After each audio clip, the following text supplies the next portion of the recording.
पंतप्रधान सूर्यघर मोफत वीज योजनेला मुंबईच्या भांडूप परिमंडळामध्ये चांगला प्रतिसाद मिळालेला आहे।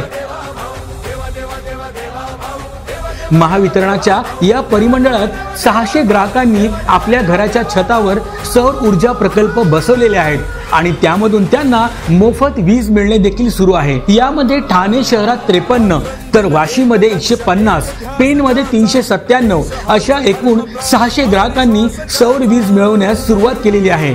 यामुळे त्यांच्या वीज बिलाची बचत होत आहे। या योजनेमध्ये निवासी घरगुती कुटुंबांसाठी प्रति किलोवॅट 30,000 रुपये अनुदान मिळते, तर 3 किलोवॅट पर्यंत अतिरिक्त 1 किलो क्षमतेसाठी 18,000 रुपये इतके अनुदान दिले जाते। ही योजना फायद्याची असल्यामुळे नागरी भागात देखील ग्राहकांचा मोठा ओढा सौर ऊर्जेकडे वाढत आहे। महायुती सरकारमुळे नागरिकांच्या वीज बिलाची मोठ्या प्रमाणात बचत होत आहे।